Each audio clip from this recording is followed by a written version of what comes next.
അച്ചോ, കുർബാന തുടങ്ങാൻ വരട്ടെ. എന്തെങ്കിലും ഒരു തീരുമാനമായിട്ട് തുടങ്ങിയാൽ മതി. അതെന്താണെങ്കിലും വിശുദ്ധ കുർബാനയ്ക്ക് ശേഷം തീരുമാനിക്കാം. അത് പറ്റില്ല അച്ചോ. ആദ്യം അവളെ പള്ളിയിൽ നിന്ന് പുറത്താക്കണം, എന്നിട്ട് മതി. അവളെ മാത്രം പോരാ, അവനെയും ഇതിനകത്ത് കയറരുത്. പള്ളി എന്ന് പറയുമ്പോൾ അതിനിത്തിരി പരിശുദ്ധിയൊക്കെ ഉണ്ട്. ഞങ്ങളൊക്കെ സത്യക്രിസ്ത്യാനികളാ. ഈ ഇടവകയിൽ ഇത്രയും വൃത്തിയോടെ നടന്നിട്ടും പള്ളിക്ക് ഇത് അന്വേഷിക്കാനുള്ള ഉത്തരവാദിത്വമില്ലേ? അതെങ്ങനെയാ? പാലും തേനും കൊടുത്ത് പള്ളി താമസിപ്പിച്ചിരിക്കല്ലേ ആ വരത്തനെ. എന്നിട്ട് അവന്റെ തോന്നിയാസനെല്ലാം കൂട്ടു നിൽക്കുന്ന ഒരു അച്ഛനും. റാഫേൽ, പറയുമ്പോ ചൂടായിട്ട് കാര്യമില്ല അച്ചു. സഭയുടെ നിയമം അനുസരിച്ച് ഈ ഇടവകയിൽപ്പെട്ട ഒരു പെണ്ണ് കെട്ടിയവൻ ജീവിച്ചിരിക്കുമ്പോൾ മറ്റൊരുത്തന്റെ കൂടെ പൊറുക്കുന്നത് സഭ അനുവദിക്കുന്നുണ്ടോ ഇല്ലയോ?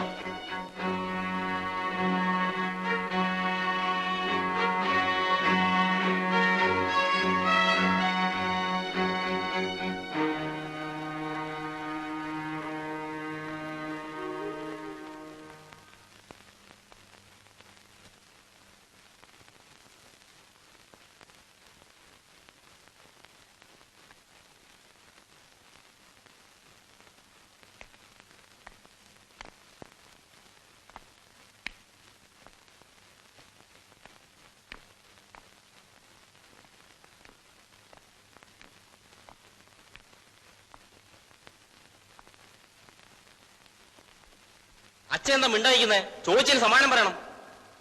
ഒരു വൈദികൻ എന്ന നിലയിൽ സഭയും നിയമങ്ങളും അനുശാസിക്കുന്നത് ഞാൻ കടപ്പെട്ടവനാണ്. അതിന് വിരുദ്ധമായ ഒന്നിനും ഞാൻ കൂട്ടുനിൽക്കില്ല. പിന്നെ തമ്മിൽ തല്ലുകൂടി ചാകാനല്ലല്ലോ, പരസ്പരം സ്നേഹിക്കാനല്ലേ കർത്താവ് നമ്മളെ പഠിപ്പിച്ചിരിക്കുന്നത്. അച്ഛന്റെ വേദാന്തമൊന്നും ഞങ്ങൾക്ക് കേൾക്കണ്ട. ഒരു തീരുമാനമാണ് ഞങ്ങൾക്ക് ആവശ്യം. ആരുടെ ഭാഗത്താണ് തെറ്റ് എന്ന് ആദ്യം അന്വേഷിക്കട്ടെ, എന്നിട്ടാവാൻ തീരുമാനം. എന്തോന്ന് അന്വേഷിക്കാൻ? നാട് മുഴുവൻ പാടല്ലേ അവൾ അവന്റെ കൂടെ കിടക്കുന്നത്? പത്രോസേ, ഇത് പള്ളിയാണ്, വാക്കുകൾ സൂക്ഷിച്ചുപയോഗിക്കണം. ഓ, ഞങ്ങൾ പറയുന്നതല്ല കുറ്റം, മറ്റുള്ളവർക്ക് പ്രവർത്തിക്കാം. നിങ്ങൾക്കിപ്പോ എന്താ വേണ്ടത്? അവനെ ഇനി ഇടവകയെ കയറ്റരുത്. അവളെ സഭയിൽ നിന്ന് പുറത്താക്കി തെമ്മാടികൾ കൊടുക്കണം.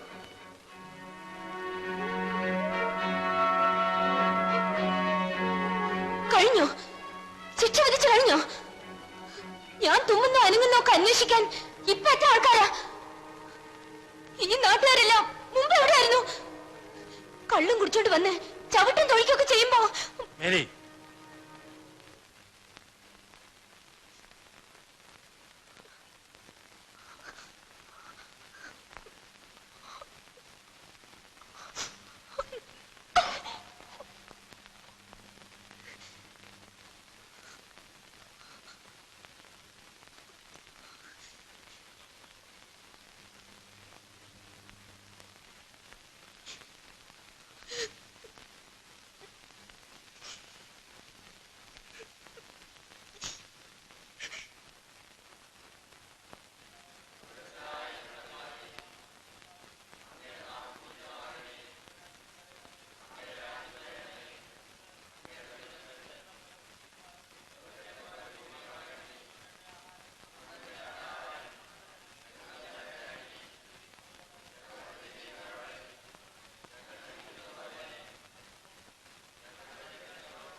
ഇതാ വീണ്ടും താക്കോല്.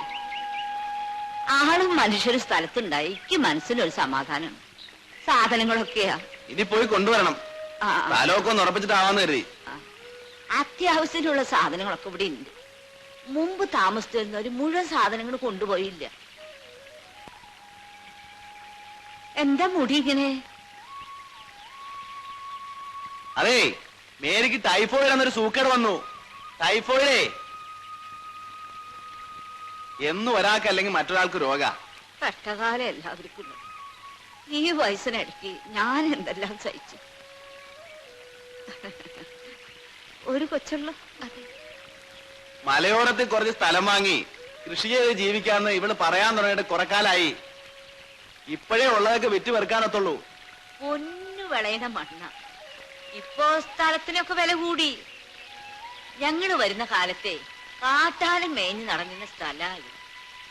വേണ്ടത് എടുത്തോളാൻ പറഞ്ഞു പോലൊക്കെ കമ്പനി. കാട് വെട്ടി ആളുകൾക്ക് വഴി നടക്കാറായിപ്പോ പാവം എന്റെ അധിയാൻ വീണുപോയി. അപ്പോ ചേട്ടത്തിക്ക് മക്കളാരുണ്ട്? ഉണ്ടായിരുന്നു മോളെ. ഒന്നിനോളം പോന്ന രണ്ടാമക്കളുണ്ടായിരുന്നു. ഒക്കേത്തിന് കർത്താവ് അങ്ങ് തിരിച്ചു പിടിച്ചു. ഇനിയിപ്പോ ഞാൻ മാത്രം ബാക്കി.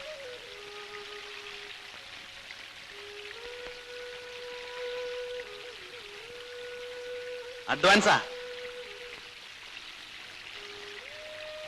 എന്റെ ഗതികേടോണ്ടാ ഞാനിത് വാങ്ങുന്നു. മോളെ, നിനക്ക് എന്താവശ്യമുണ്ടെങ്കിലും എന്നെ വിളിച്ചു. ഞാൻ ദേ അപ്പുറത്തുണ്ട്.